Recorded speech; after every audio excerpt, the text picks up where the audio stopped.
নমস্কার, বাংলা কাহিনী কথা চ্যানেলের ভৌতিক গল্পের আরও একটি নতুন পর্বে আমাদের প্রত্যেক প্রিয় শ্রোতা বন্ধুকে আন্তরিক সুস্বাগতম। সঙ্গে আছে আমি প্রীতি। চলে এসেছি আরও একটি অলৌকিক গল্প নিয়ে। শুরু হচ্ছে লেখক অভিক সরকারের লেখা ভয়ঙ্কর গল্প খোঁড়া ভৈরবীর মাঠ। গত দুদিন গ্রামে ছিল না দনুজ দমন সেনাপতি। রাস্তা দিয়ে আস্তে আস্তে একটা পচা আষ্টে গন্ধ টের পাচ্ছিল সে। হাঁটার বেগটা বাড়িয়ে দিল। বাঁশবনের মাঝামাঝি যেই এসেছে সেই পচাটে গন্ধটা যেন হঠাৎ করে বেড়ে ওঠে এক ঝলক দমকা হাওয়ার মতোই ঝাঁকতে গেল তার চোখে মুখে। ঝোপের আড়ালে কি ওঠা? ওই যে নড়াচড়া করছে।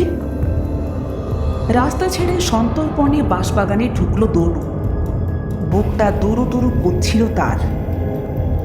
একটু এগিয়েও থমকে গেল সে, কারণ সে স্পষ্ট দেখতে পেল যে গরুটা আসলে বসেনি, শুয়ে আছে। আর যেভাবে ঘাড় কাত করে শুয়ে আছে তাতে বোঝা যায় যে তার গলাটা মুচড়ে দিয়েছে কেউ। একটা হাড় চিবোনোর মর্মর আওয়াজ কানে এলো নাকি তার? আর মরা গরুটার পাশে কালো ছায়ার মতো কি ওটা? জল জলে চোখ। ঠিক এই সময়ে মেঘ সরে গিয়ে এক টুকরো চাঁদের আলো যেন বজ্রপাতের মতোই আছড়ে পড়ল তার গায়ে। তারপর আর কিচ্ছু মনে নেই দনুর। অন্য একদিকে গ্রামের বর্ষিয়ান ডাক্তার মুখুজ্জে বাড়ির গিন্নি বাসন্তী পিসিকে দেখতে এসেছেন। আজকে থেকে দুদিন আগে তালদিঘির ভৈরবকালীর মন্দিরে প্রতিমার সামনে মুখুজ্জে বাড়ির গিন্নি পড়ে গিয়ে মাথায় অনেকটা কেটে গেছে। পাশে ভিড় করে আছেন গ্রামের ছোট বড় গিন্নিদের দল। ওদিকে বাড়ির অন্য একটি ঘরের বাথরুমে স্বামীর বানিয়ে দেওয়া নতুন বাড়ি ওয়াশ বেসিনের উপরে লাগানো আয়নার সামনে দাঁড়িয়ে ঝটপট চোখে মুখে জল দিয়ে উত্তেজনা কমাবার চেষ্টা করছিল বাড়ির নতুন বউ শামু, অর্থাৎ শাম্ভবী। হাতে লেগে থাকা শাশুড়ি মায়ের রক্তটা শুধু একবার জিভের ডগায় ঠেকালো সে। আহ, কি স্বাদ! মুখুজ্জে গিন্নিকে দেখতে আসা আশেপাশের বাড়ির মহিলাদের মুখে উদ্বেগ ছাপিয়েও যেটা ফুটে উঠেছিল সেটার নাম ভয়, হাড় কাঁপানো ভয়। সে তীরের বউ, কালীগিরি তান্ত্রিকের গিরাম বন্ধনের কথা শুনিসনি তুই? অবাক বিস্ময়ে প্রশ্ন করেন সামন্ত গিন্নি। কালীগিরি তান্ত্রিক যে বলে গেছিল ও তো ভৈরবীর পুজো করে যাতে গ্রামের কোনো অনিষ্ট না হয়, তাই সে নাকি মন্ত্র দিয়ে গ্রাম বেঁধে দিয়ে যাচ্ছে। যে রাতে মায়ের প্রতিষ্ঠে হয় সেই রাতে শ্মশান থেকে একদম না বাগদি কার একটা মরা এনে তাকে তন্তর মন্তর করে সেই মরার হাতের দুটো আর পায়ের দুটো এই চারটে হাড় গ্রামের চার কোনায় পুঁতে বাঁধন দিয়ে দেয়। কিন্তু কালীতান্ত্রিক এও বলে গেছিল যে তার মন্ত্রের জোর থাকবে মাত্র 300 বছর।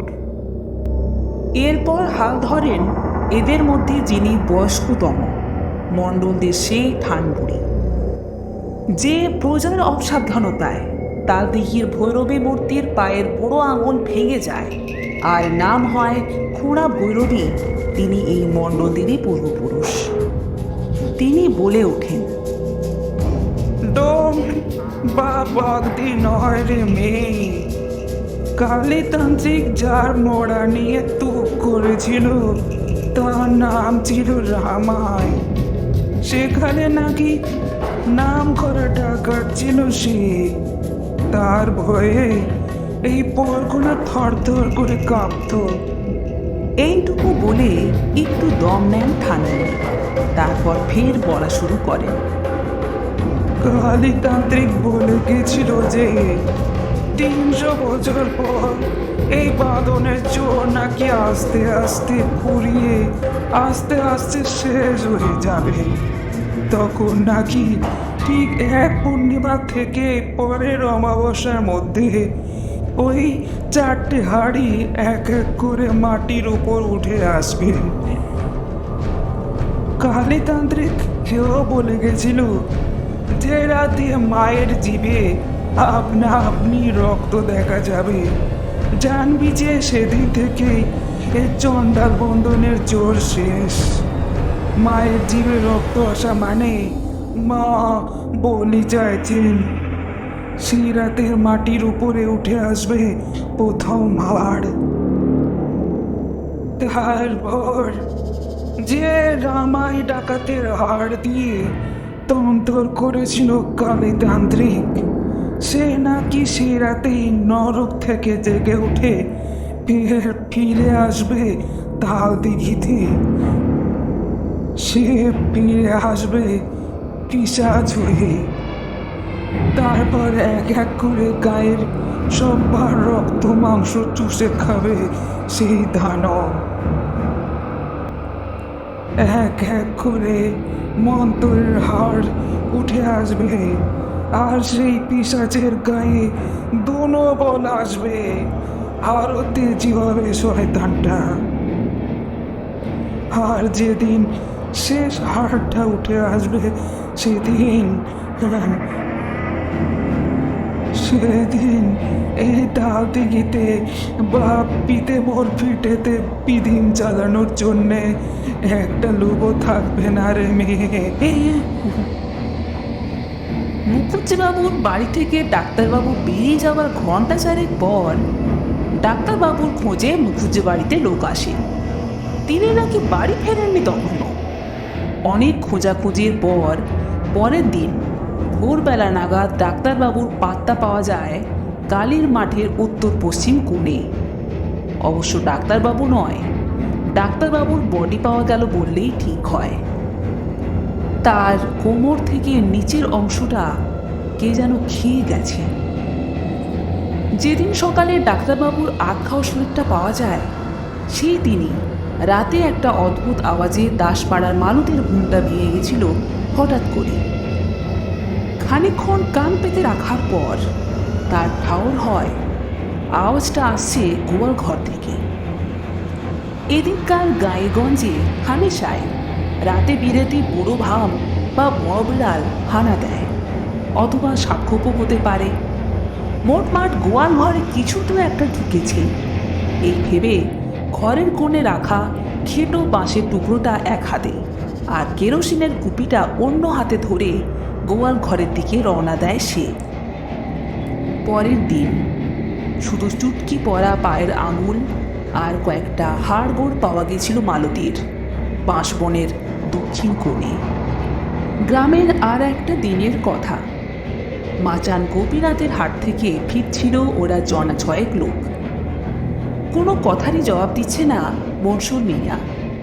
সেই যে গাড়ি সারিয়ে টারিয়ে তারপর পাশের জঙ্গলে পেচ্ছাপ করতে গেছিল লোকটা, তারপর ফিরে আসার পর থেকেই কেমন যেন থুম মেরে গেছে সে। চোখ দুটো সামান্য লাল, কারোর সঙ্গে কথা বলছে না, কাঁধ দুটো সামান্য উঁচু হয়ে গেছে। সমাদদারের কথার জবাবে সামান্য একটা অদ্ভুত আওয়াজ করে সে।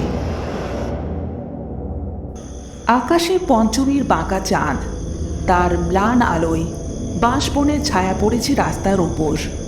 সেই আলোয় কার্তিক সমাদদার দেখলেন যে মরসুম মিনার ভেবে যার গাড়িতে এতক্ষণ চড়ে এসেছেন তার কাঁধ দুটো আরও উঁচু হয়ে উঠেছে, শরীরটা দোনো হয়ে উঠেছে, হাত দুটো বেড়ে গেছে প্রায় 1.5 গুণ।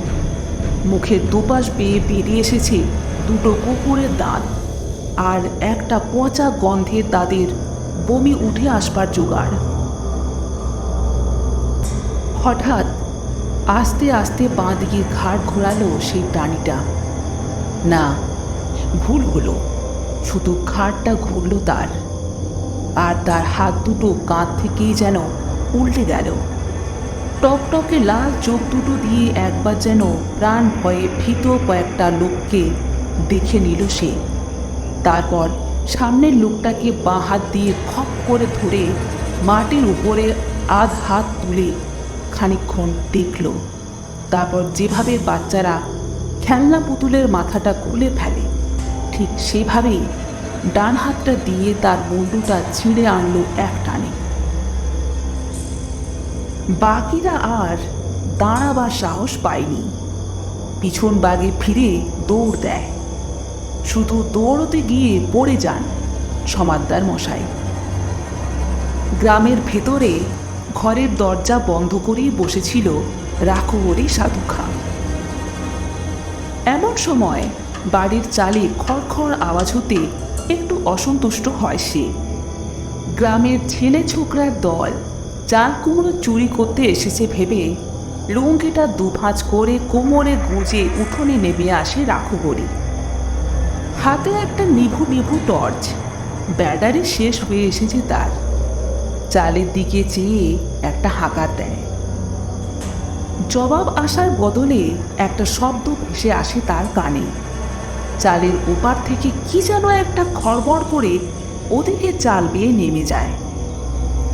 হালকা পায়ে দৌড়ে বাড়ির পিছন দিকে যেতেই একটা মাংস পচা গন্ধ যেন ভেজানো গামছার মতোই দম বন্ধ করা ভাব নিয়ে তার মুখ চোখের ওপর ঝাঁপিয়ে পড়ল। থরথর করে কাঁপতে থাকা আলোয় রাখুবরী দেখে প্রকাণ্ড একটা উলঙ্গ শরীর কিসের ওপর যেন ঝুঁকে পড়েছে। সারা শরীর বড় বড় কালো লোমে ঢাকা, কান বলে কিচ্ছু নেই, আর বড় বড় বাঁকানো নখওয়ালা দুটো মোটা মোটা হাত দিয়ে কি একটা যেন ছিঁড়ে ছিঁড়ে খাচ্ছে। কাঁচা রক্তের গন্ধ রাখুবরীর নাকে। পালাবার আগে শুধু আর একটা জিনিসই চোখে পড়েছিল রাখুবরীর। প্রাণীটা ঝুঁকে পড়ে যে শরীরের মাথাটা চিবোচ্ছিল সেটা কার্তিক সমাদ্দারের। এত সব ঘটনার পরে গ্রাম থেকে পুলিশে প্রথমাপে খবর দেওয়া হয়েছিল। তারা পুলিশ চৌকেও বসিয়েছিল একখান। কিন্তু পরের দিন অত দাবুটে হাবিলদার রতনলাল চৌবের বেল্ট আর এক পাটি জুতোই শুধু পাওয়া গিয়েছিল বাজারের মধ্যে। তখনও রক্ত লেগেছিল দুটোতেই। অনেক খোঁজাখুঁজি করেও বডির কোনো হদিশ পাওয়া যায়নি। সেই দিন থেকেই লোকজনের মনে ভয়টা পাকাপোক্তভাবে গেড়ে বসতে থাকে। সত্যি সত্যি রামায় ডাকাত ফিরে এলো নাকি পিশাচ হয়ে? এর পরে একদিন গরানহাটার জঙ্গলে পচা গলা শরীর পাওয়া গেছে মনসুর মিয়ার। তার মাথার আধখানা আর একখানা পা পাওয়া গেছে মাত্র।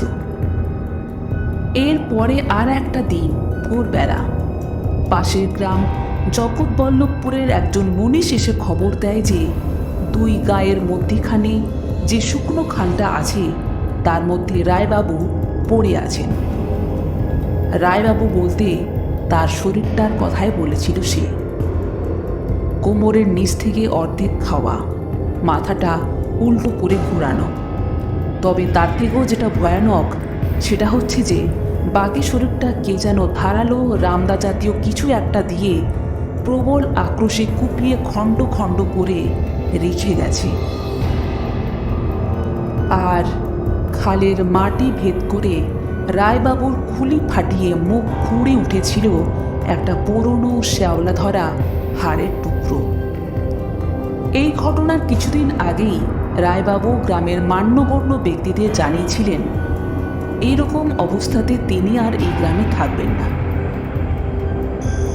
নিঃসাড়ে ঘুমিয়েছিল মুখুজ্জেতে নিতায়, মানে ঘুমের ভান করে এক পাশ ফিরে শুয়েছিল বিছানায়। আজ অমাবস্যা, যেদিন তার মা ভৈরবী মন্দিরে পড়ে গেছিল তারপর ঠিক 15 দিন হলো আজ। তার উপর আজ সূর্যগ্রহণও বটে।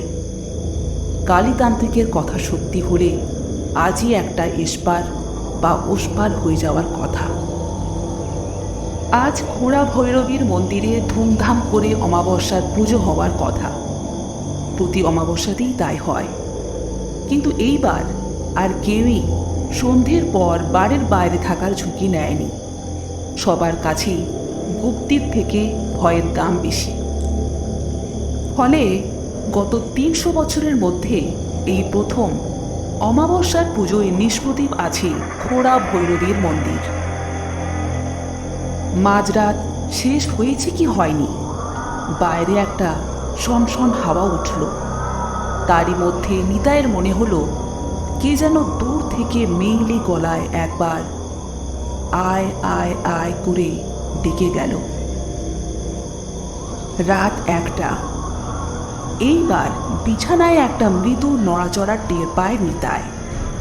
চোখ বুজে থাকলেও শরীরের বাকি সমস্ত ইন্দ্রিয়গুলো সজাগ হয়ে ওঠে তার। পেশিগুলো টান টান হয়ে যায়। শামু, তার বউ, উঠেছে বিছানা ছেড়ে। শিকারে বেরিয়েছে শামু। বুকটা ধক করে ওঠে নিতাইয়ের। একটা চাপা কষ্টও যেন বুকে গুঁড়ে থাকে তার। তার বই তাহলে সেই পিশাচ? একদিন ধরে একটা পিশাচিকে নিয়ে ঘর করছে সে। বট গাছের কাছে এসে রাখহরি, দনু আর নিতাই শামুর হদিশ খুঁজে পায় না। এমন সময় হাতের ছোট্ট টর্চটা মাটির দিকে নামিয়ে একবার জ্বালিয়েই বন্ধ করে দেয় নিতাই। সেই সেকেন্ডের ভগ্নাংশের মধ্যে জ্বলে ওঠা আলোয় ওরা দুটো জিনিস দেখতে পায়। এক, দুপাটি নূপুর কে যেন কুলে রেখে গেছে তেমাথার মোড়ে, তাদের সিঁদুর লাগানো। আর দুই, মাটিতে জল পায়ের ছাপ। জলের ফোঁটায় আর পায়ের ছাপে মিলেমিশে একটা অস্পষ্ট হয়ে গেলেও বোঝা যায় যে এই ওপরে পা ডুবিয়ে কেউ হেঁটে গেছে দক্ষিণ মুখ। মিনিট ৫ হাঁটার পর বাঁ পাশে বাঁশবাগান এলো। সেটা পেরুলেই মাঠ, আর সেখানে আসতেই একটা অবয়ব নজরে পড়ল ওদের। এখান থেকে দেখা যাচ্ছে যে একটা ছায়ামূর্তি রাস্তার শেষ দিকে ওদের আগে আগে হাঁটছে। রাস্তা পেরিয়ে মাঠে নামবে এবার। অবয়বটি চিনতে ভুল হয় না ওদের। ওটা শামু। কিন্তু শামুর হাতে লম্বা মতো ওটা কি চলছে? নিজের বুকের মধ্যে ধক ধক আওয়াজ শুনতে পাচ্ছিল নিতাই। কি করছে শামু? তাদের গায়ের গন্ধ শুকছে। এইবার শামু পিশাচির শিকার কি ওরা? পাশে সরতে গিয়ে একটা ছোট গর্তে পা পড়তে আহ করে উঠল রাঘবরী। সেই শব্দ শুনে ধীরে, অতি ধীরে পিছন ঘুরল শামু। আর তারপর টকটকে চোখ দুটি মেলে সোজা তাকালো তাদের দিকে। সেই মাঠটার সামনে সরু পথ ধরে এগিয়ে আসছে একটা নারী মূর্তি, যার হাতে ধরা জিনিসটার মাথা রাস্তার মাটিতে পাথরে লেগে ভীতিপ্রদ আওয়াজ তুলছে, ঠম ঠম ঠম। নিতাইয়ের চোখের সামনে হঠাৎ করে একটা কুয়াশার মিহি পর্দা যেন নেমে এলো রাস্তার মধ্যখানে। অবশ্য বেশিক্ষণের জন্য নয়, কয়েক সেকেন্ডের বেশি হবে না। পরক্ষণেই সরে গেল পর্দা, আর দেখা গেল যে ওর সামনে আর কিচ্ছু নেই, সব ফাঁকা। শামু, উধাও। আস্তে আস্তে বাঁশবনের মধ্যে আরও খানিকটা সেঁধিয়ে গেল নিতাই। আর ঠিক তখনই খেয়াল হলো যে তার পাশে দনু বা রাঘবরী দুজনের কেউই নেই। চাপা স্বরে একবার দুজনেরই নাম ধরে ডাকল নিতাই। অন্ধকার হাওয়া যেন বাঁশপাতার মধ্যে বয়ে গিয়ে খিলখিল হাসির শব্দ তুলতে লাগলো নিতাইয়ের চারপাশে। নিতাইয়ের মনে হলো যেন সেই অন্ধকার বাঁশবন তাকে গিলে খেতে আসছে। এই প্রথম ভয় পেল নিতাই, তীব্র ভয়। বাঁ দিকে একটু সরল নিতাই। তার পায়ের নিচে মরমর করে উঠল শুকনো পাতার দল। অন্ধকারের মধ্যেই ঠাহর করে বাঁশবনের মধ্যে দিয়ে অন্যদিকে যেতে চাইছিল সে। ধীরে, খুব ধীরে পা ফেলতে লাগলো সে। আর ঠিক সেই সময়েই ব্যাপারটা কানে এলো তার। ঠিক যখনই সে পা ফেলছে পাতার উপর, ঠিক তখনই আরেকজনও পা রাখছে শুকনো পাতার স্তূপের উপর, যেন নিতাইয়ের পাতা মারিয়ে যাওয়ার শব্দে লুকোতে চাইছে নিজের পায়ের শব্দ। সেই নির্জন অন্ধকারের মধ্যে কে যেন অতি যত্নে, অতি সন্তর্পণে অনুসরণ করছে তাকে। প্রবল ভয়ে ঠক ঠক করে কাঁপতে লাগলো নিতাই। শীতের রাতেও দরদর করে ঘামতে লাগলো সে। তবুও তারই মধ্যে এক পা দুপা করে এগুচ্ছিল নিতাই। মাঝে মাঝে তাকে অনুসরণ করার শব্দটা দূরে সরে যাচ্ছিল, মাঝে মাঝে একেবারে কাছে চলে আসছিল, কিন্তু নিতাইয়ের সবসময়ই মনে হচ্ছিল যে একজোড়া লাল টকটকের চোখ যেন অনুসরণ করছে তাকে। নিতাইয়ের বুকটা হাঁপড়ের মতো ওঠানামা করছিল, নিজের শ্বাসের শব্দ যেন নিজেই শুনতে পাচ্ছিল। হাতারাতে হাতারাতে সামনে একটা বড় ঝোপ পায় নিতাই। ছোটবেলায় লুকোচুরি খেলতে খেলতে এখানে বহুবার লুকিয়েছে সে। তার আড়ালে বসে একটু জিরোতে যাবে নিতাই, ঠিক সেই সময় আকাশ বাতাস শিউরে দিয়ে কে যেন ডেকে উঠল ঘোনা গলায়, আয় রে আয়, আয় রে আয়। সেই ডাক শুনে বুকটা খালি হয়ে গেল নিতাইয়ের। কোনো দিকে না তাকিয়ে দিক বিদিক জ্ঞান হারিয়ে দুধদার করে দৌড়তে লাগলো সে। তার গায়ে সবাং সবাং করে বেদ মারতে লাগলো কচি বাঁশের ডগাগুলো। সেসব গ্রাহ্য করল না নিতাই, পাগলের মতো দৌড়তে লাগলো। এক একটা মুহূর্ত অনন্তকাল বলে মনে হচ্ছিল তার। মনে নেই কতক্ষণ পাগলের মতো দৌড়েছে সে।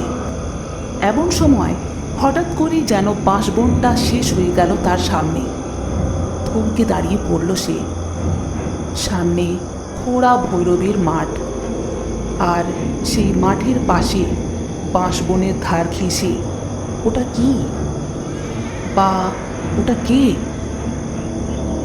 একদলা আধার যেন কিসের ওপর ঝুঁকে বসেছিল তার দিকে পিছন ফিরে।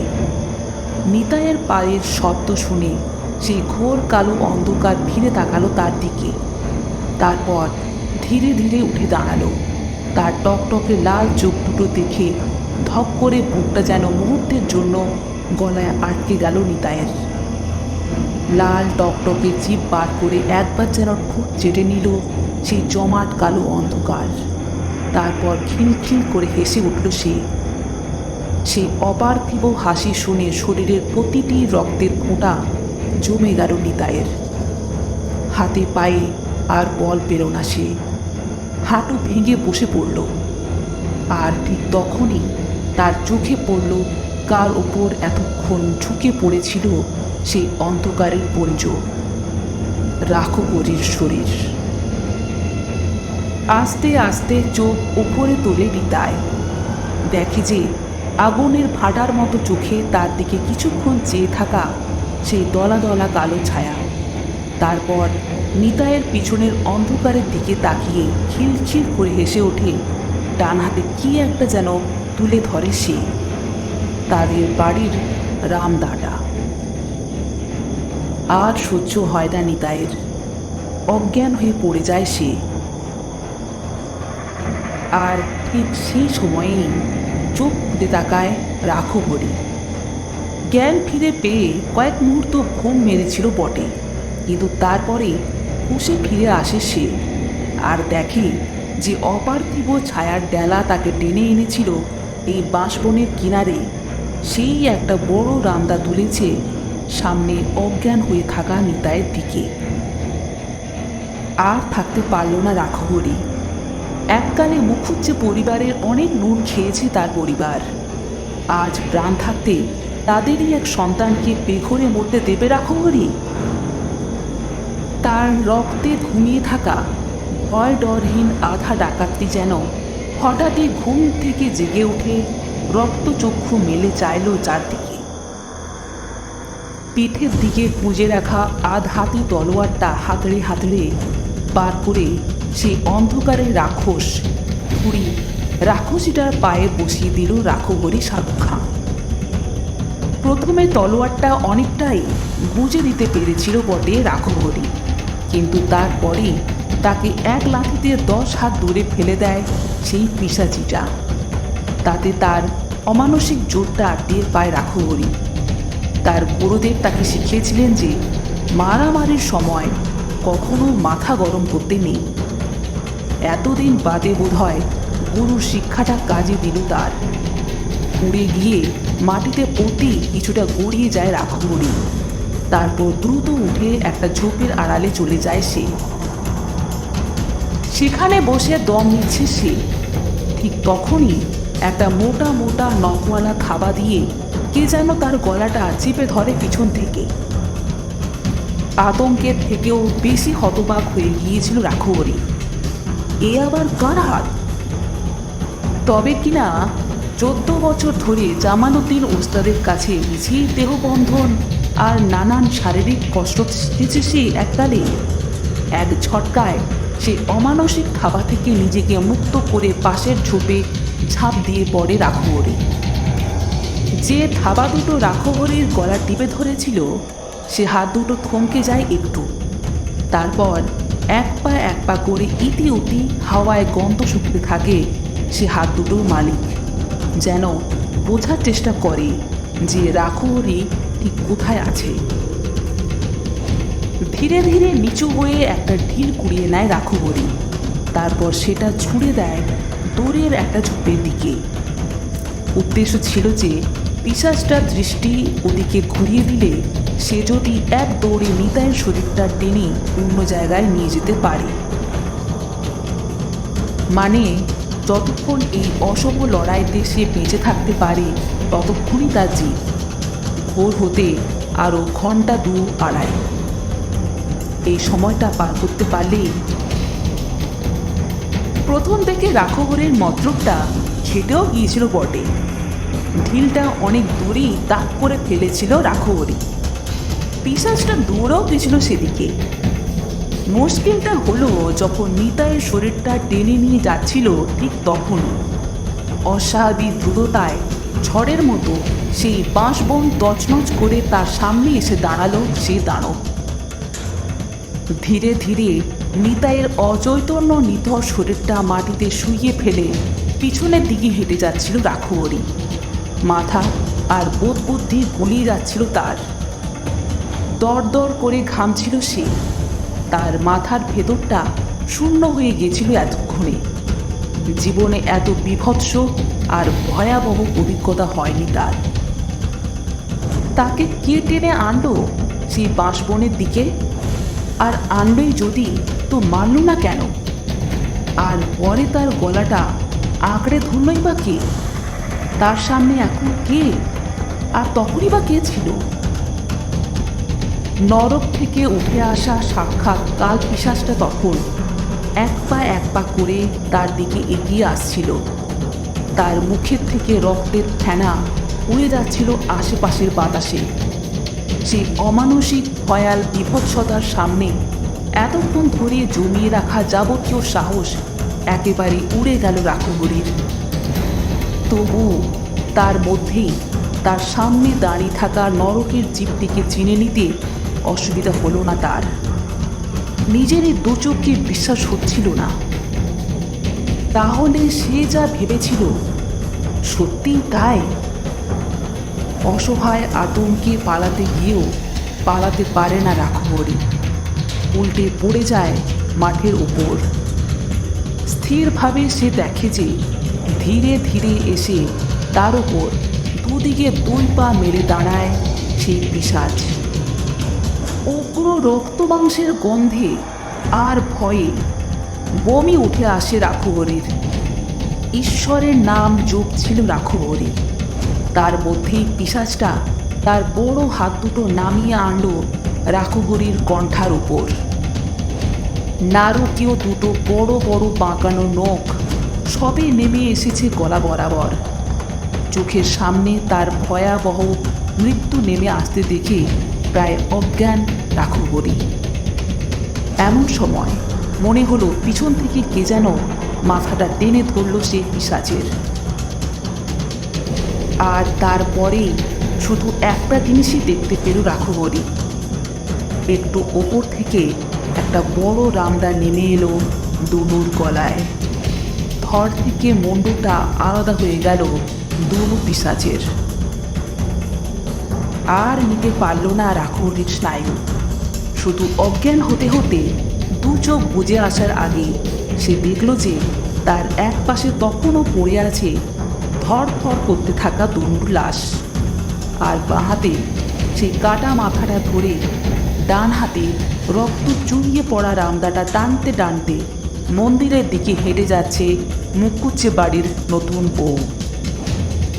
তার চোখের সামনে একের পর এক পা ফেলে খোড়া ভৈরবীর মাঠ পেরিয়ে যাচ্ছে শামু ওরফে শাম্ভবী।